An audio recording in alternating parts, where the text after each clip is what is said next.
Welcome to the Not Yet Adults podcast. Podcast. My name is Eric Zayas. And I am Collin Geffrey. I'm the guy who knows Eric Zayas.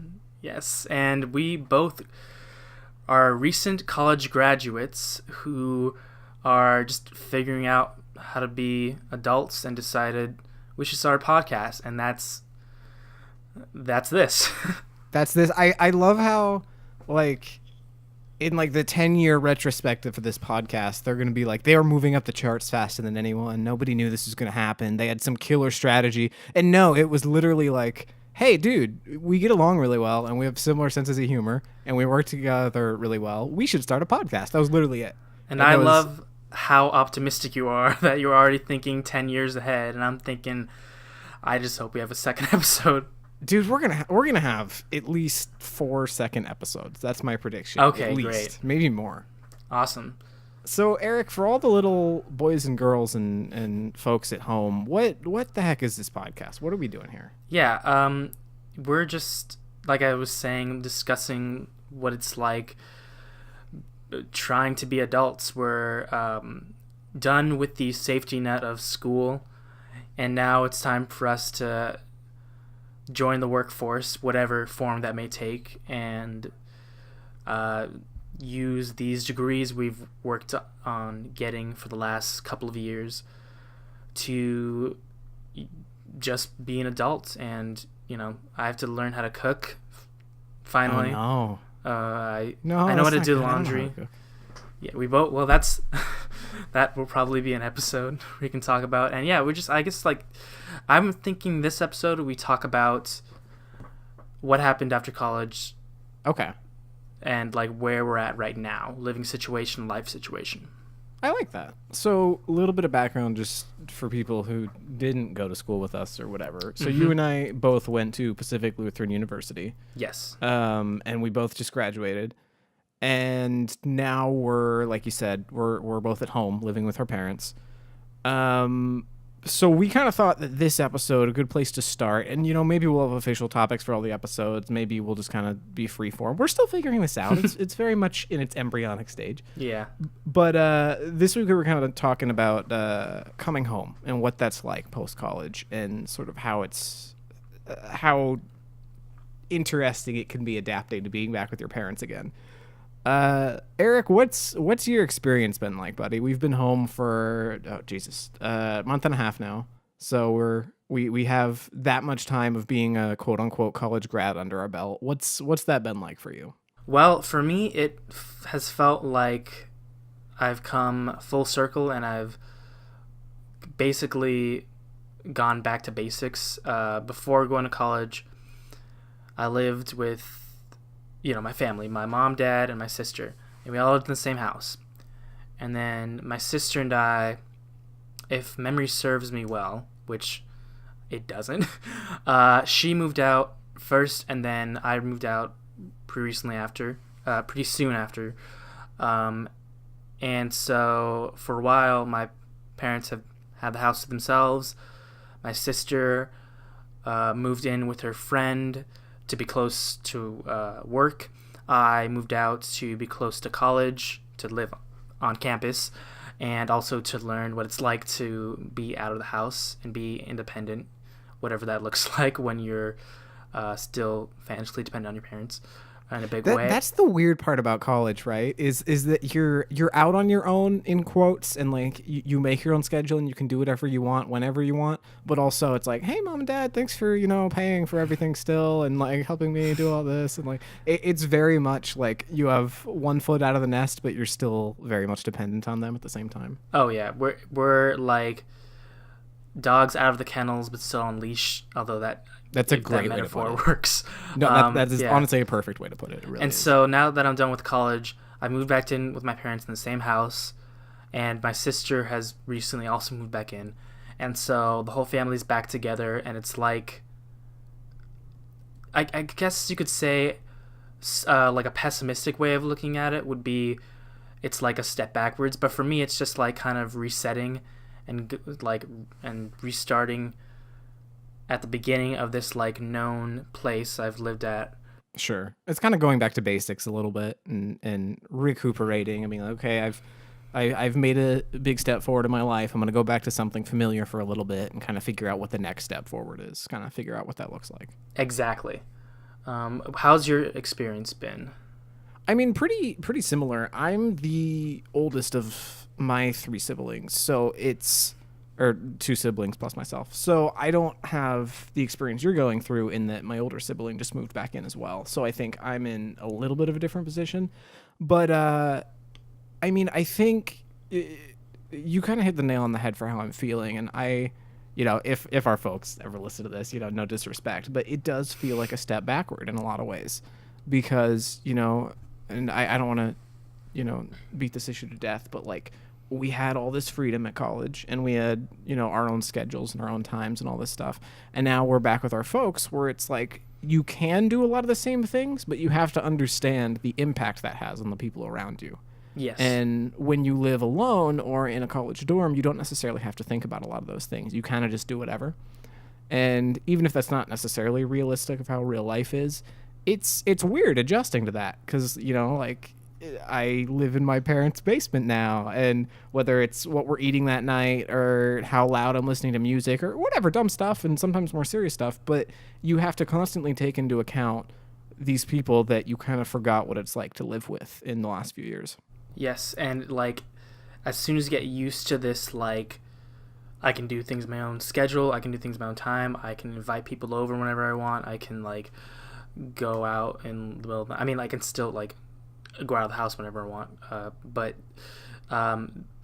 with like consideration, making sure people know where I'm at, like not just like leaving the house randomly and then having someone go to my room and I'm just like gone.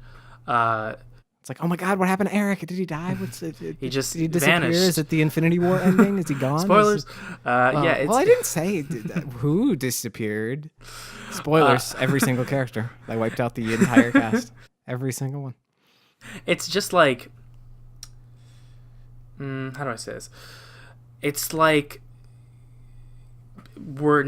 we've spent the last couple years at this place where we're learning how to be independent. We're starting to get our feet in the water of adulthood. And now that we've got used to the temperature of the water, now we've got to be pulled out of the water and put into a very like familiar situation in the sense of I relate living with my parents as being a kid. And even though that I'm an adult, and I've been an adult for the last couple of years, and I've had a job for like the last 5 years, and I just graduated college, all these things that are so deeply associated with being an adult, I'm still in a situation where that I associate with being a kid. Like I still, even though I shouldn't be, I still kind of have this like embarrassment to say, oh, I live with my parents. Like I even say like something cheeky like, oh, I'm living with my folks.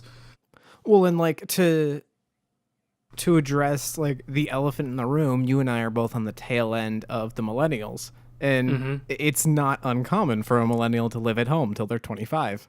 That's it happens a lot these days. And so like that feeling of shame, like to be totally transparent, that is totally something I'm feeling right now.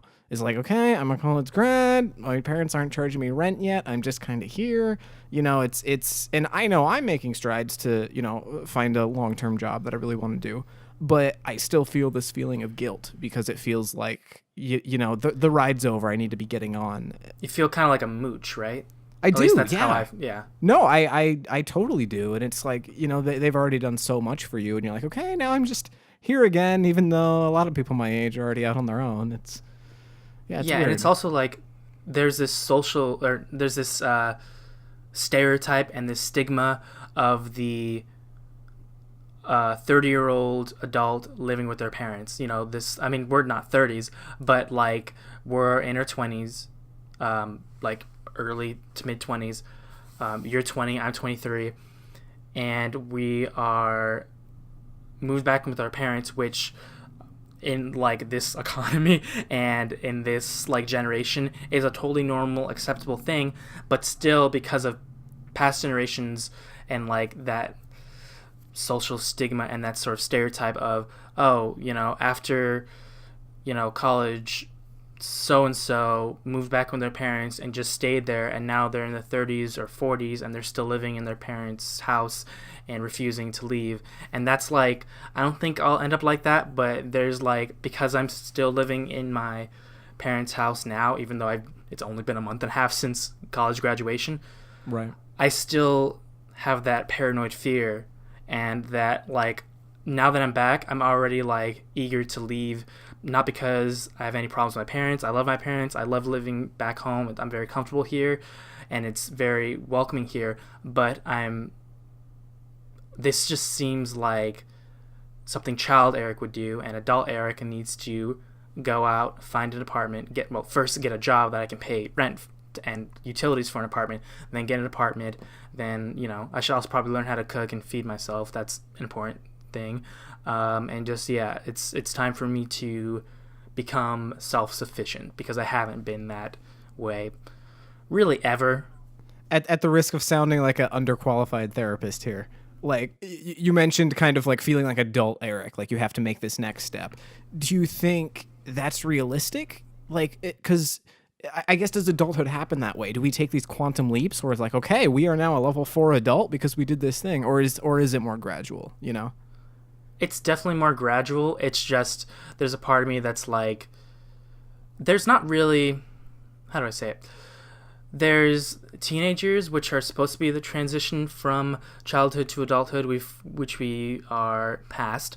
Right. But even in those years, we still feel like a kid and an adult. There's not really a proper kid to adult transition or like growth. It's just, you feel like a kid for a while, and then you're a teenager, which is this weird gray area where you are like almost half kid, half adult, if that makes sense. And now we're adults, but it's like, I don't know. I'm ready to, take the strides to be a genuine adult, I call it. And you can't see this, but I'm doing air quotes, but like, it just doesn't happen that way. And I've got to accept that and get used to the, next few months or years where I'm living here, finding a job, and I can't just jump back into the water that I've become comfortable with. Yeah, I think that's a really good way to put it. I mean, I often, for better or worse, I tend to think of things like over dramatized versions of life, whether it's movies or TV shows or games or whatever. And you assume, okay, we finished high school, we finished college. This is the time when the character gets a really cool job and moves away to a cool city, And it doesn't always work that way. Sometimes you're in your hometown for weeks or months or years after the fact, and you live in your parents' basement for a while. And, I think you made a really good point, which is sometimes you need to be comfortable understanding it's not all going to happen at once. And, don't get too comfortable. Don't just let whatever happened to you, happen without any interference on your part. But you have to understand that it's not all going to happen overnight. Absolutely. It's just, I don't know. I feel like we're at this point where we're like the birds in the nest and ready to fly. But if we fly now, we're going to fall. Oh, I got it for you, Eric. We're Charmeleon, and we know someday we're going to be able to fly, but we're not a Charizard that has our wings yet. So we're close. We're getting there, but we don't have those wings yet. Something I think we should also mention that's interesting about this podcast and has to do with our living situation. Pacific Lutheran University is a school in Parkland, Washington, which is basically Tacoma, Washington. It's a suburb of Tacoma. Exactly. And since we both moved out, I moved back in with my parents in Ording, Washington, which is about half an hour east, and you moved even farther out. Spokane, which is about 5 or 6 hours east by car, yeah. So this podcast is completely over the internet. Ooh. This interconnected network of networks, really. It's a network of networks is what it is. It's fascinating technology. It's really come a long way in the last, 20 years. How long have we had the internet? It's just straight up proof that we're living in the future. It's incredible, man. The future's now, I tell you.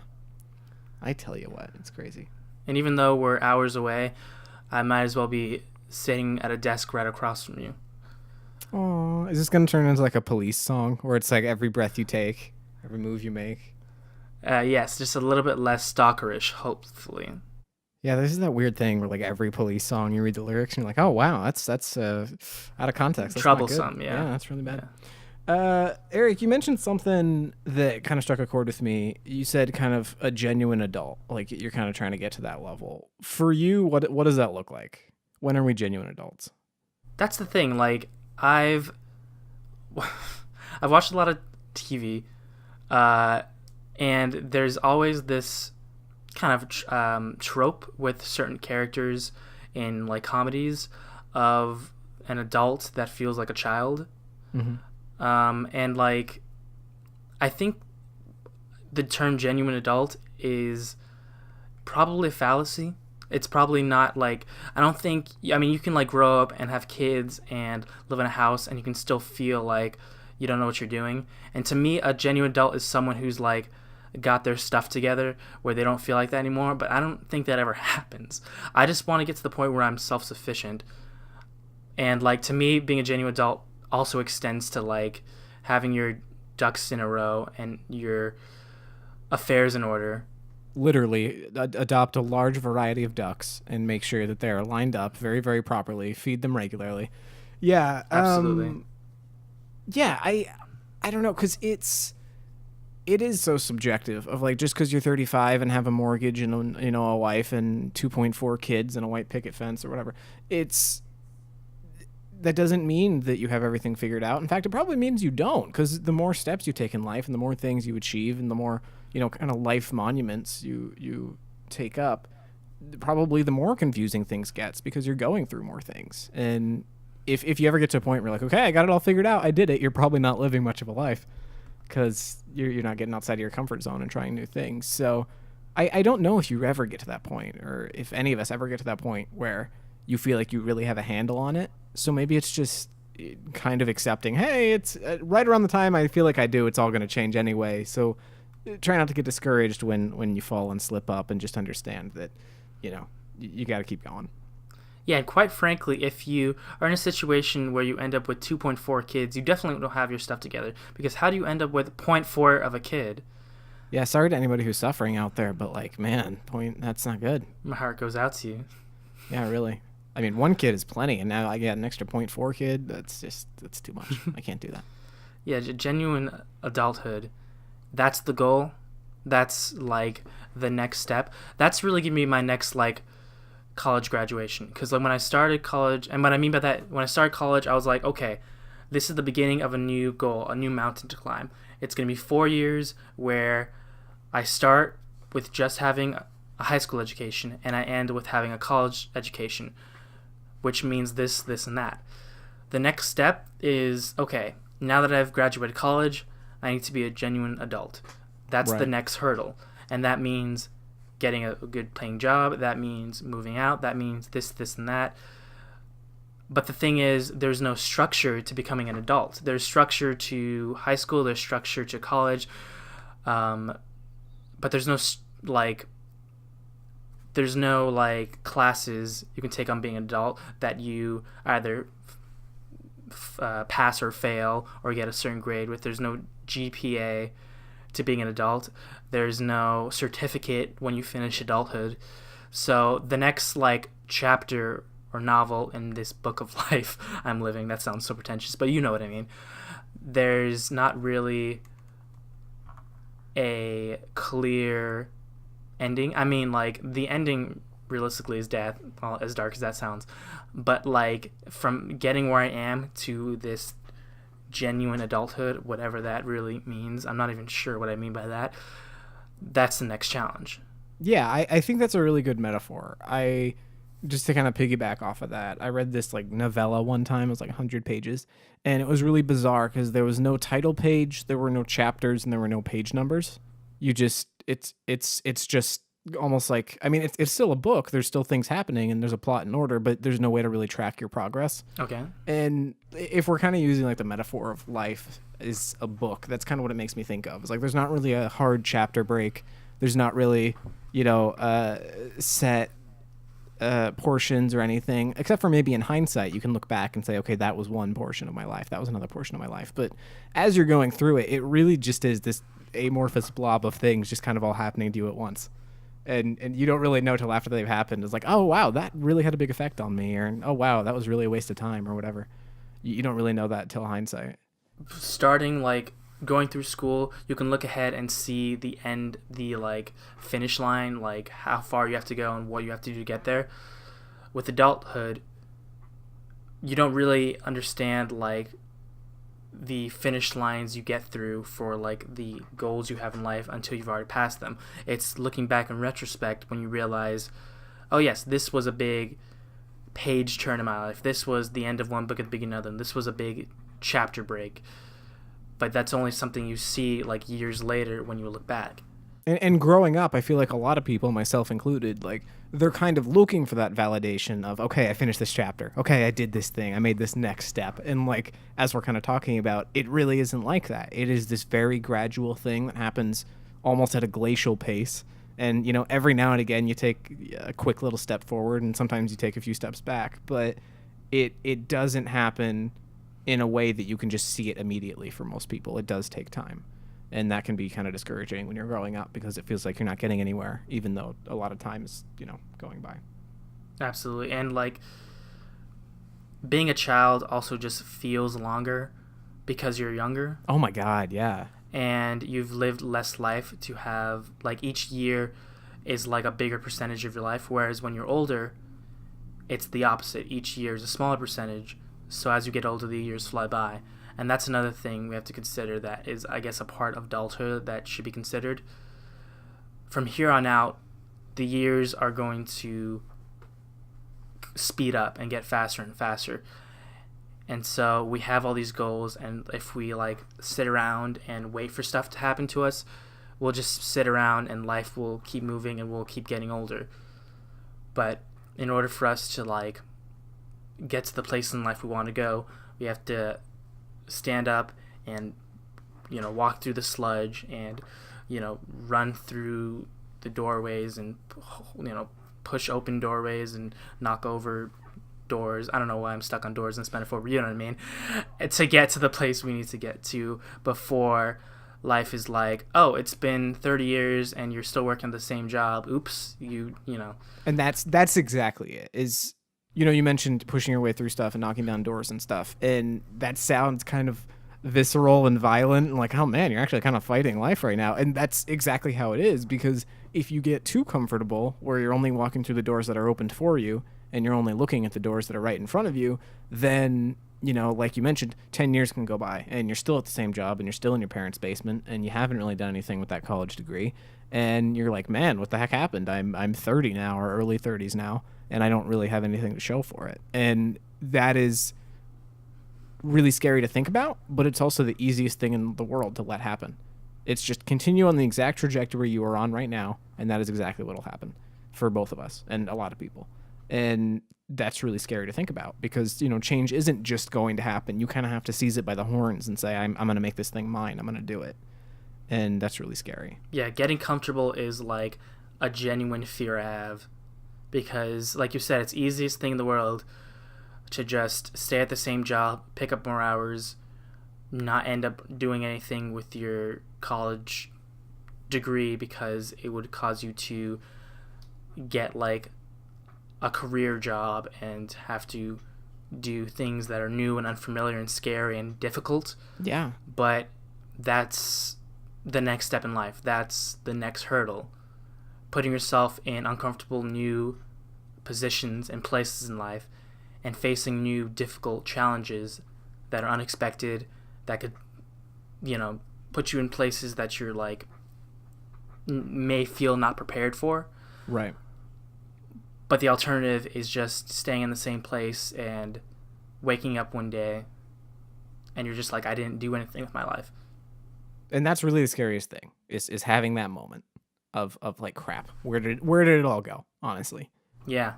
Yeah. This is getting heavy. This is weirdly motivational though too. I'm feeling like a little bit like, yeah, you go out there and do it. Heck yeah, man, go for it. Just kind of pivoting, something I did want to talk about. It's kind of in the vein of all this.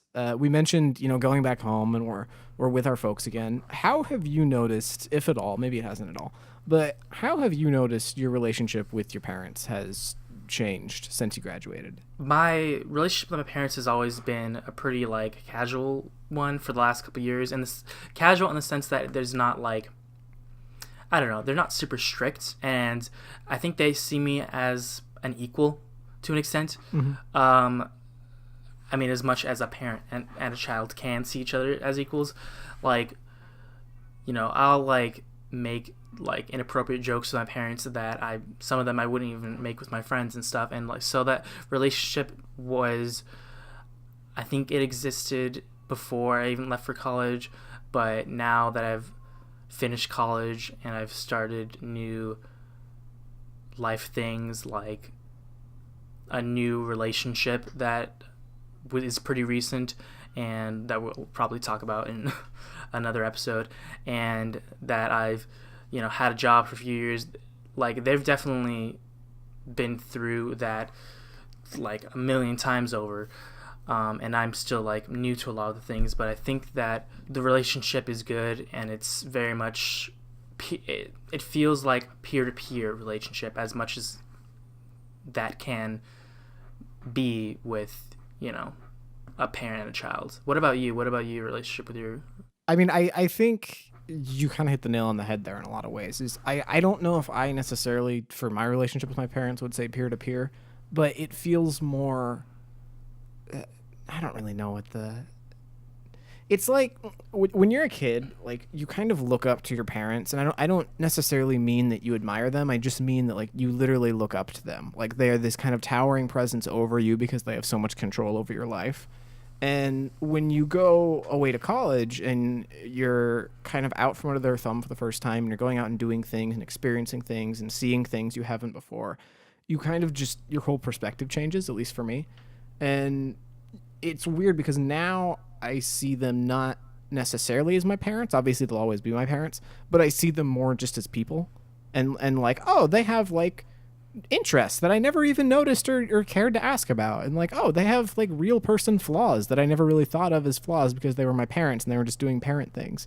And it's like I'm seeing them more as people now than I did before, and I think that's been really interesting to me. Of like, my dad and I just sat down and like talked about art the other day for like an hour, and how the mindset he gets into when he paints or does ceramics is actually kind of similar to the mindset I'm into when I'm making videos or doing whatever the heck I do. Not that I think what I do is art, but just to have that, maybe it is a little bit of a peer-to-peer relationship, like you said, of just, we can bond over something mutually and not feel bogged down because, hey, you grounded me for a thing 2 weeks ago, or hey, I destroyed your thing, or I had a party without asking you, or whatever, not having that dynamic to the relationship anymore. And I don't know. It's interesting. Yeah, I don't have a perfect word for it. Maybe peer-to-peer, like you said, is pretty close. But, I mean, it's changing, and I assume as we get older and become genuine adults, we graduate, I'm sure it'll only change more. But I've really appreciated it, just kind of hanging out with and spending time with my parents in ways that I haven't necessarily done before. It's been really cool for me to see. That's all really good and true, and yeah. Yeah. Roll credits. Good. Perfect. Roll credit. We got our Hallmark family moment. It was good. It's great. But yeah. Well, Eric, I think that just about brings us up to what we wanted to talk about tonight. Was there anything else on your mind that you're like, this is the one thing I have to leave at the end, this one hanging point? No, I think we've covered a lot of really good stuff, and I think we have a lot of really good places to go as far as conversation. I'm excited for this new creative discussion venture we've started. Creative discussion venture. That's how I'm going to pitch it to people. So it's a 30-minute creative discussion venture 2 times a week. Yeah, no.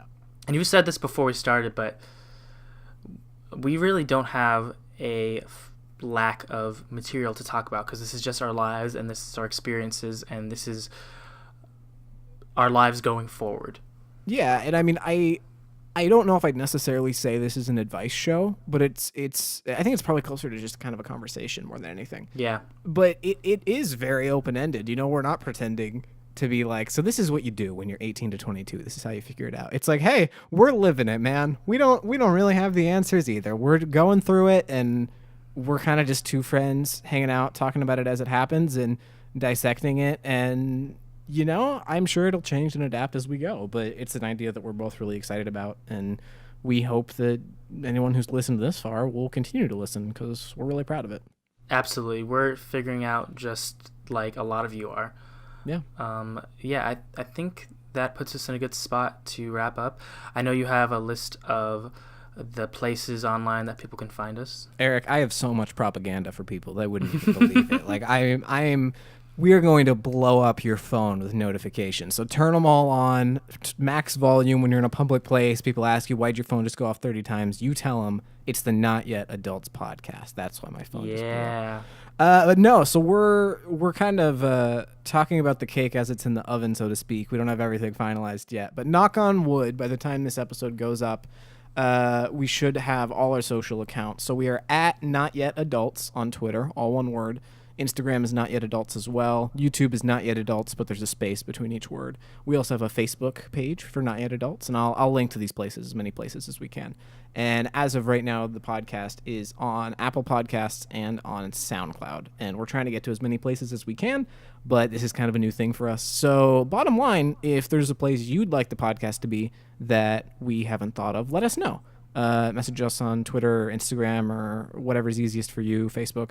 And we'd like to get it in those places because we'd like you to listen to it, and we want to make that as easy for you as possible. And that's pretty much all I got. We also have a Gmail, I think it's nyapodcast@gmail.com. That sounds right, yeah. We'll put it in the, whatever the description for this is. Whatever that looks like. Who knows? We're figuring this out as we go. But we'll put it in as many places as we can without being too annoying. So if you want to reach out to us and just say hey, or you have an advice for the podcast, or whatever it may be, we would really appreciate it. And one last thing I want to share, which is like what I'm about to talk about. If you listen to this and you like what we've said and you want to show this to a friend, please feel free to share it with as many people as you can. We'd like to get as many people with ears, or even without ears, that we can, to listen to this and see how they like it and give us feedback so we can grow and develop. And we really appreciate you listening to this, if you listen to this beginning to end. And we also would doubly appreciate it if you bugged your friend about this and said, hey, you should listen to this. And they'd be like, what is this? And you say, and they're like, I don't know what that is. And you say, too bad we're listening to it. And then maybe they'll like it, maybe they won't. Maybe you'll ruin your friendship. That's the risk you take, but I think it's worth it. Really good way to do it is, let's say your name is Jenny and you're a barista at a Starbucks. Instead of, playing Spotify over the speaker, just play the Not Yet Adults. I can't even get the name of our own podcast right. Oh my goodness. I know you're going to disown me and find a new co-host. Play the Not Yet Adults podcast. Yeah, over the speakers. People will be like, hey, what's that podcast? I'm like, it's Not Yet Adults. They're going to be like, hey, can you turn that down maybe? Because we're trying to have a conversation. You're like, no. And then Jen is going to be like, no, I'm going to turn it up. Yeah. Turn down for what? Nothing, because the podcast is good. Yeah. We should end. We should end. I was just about to say... We've gone past the... Anyways, so thank you for listening. We're doing our best. This is the first episode, and we, again, appreciate you listening, and have a great day.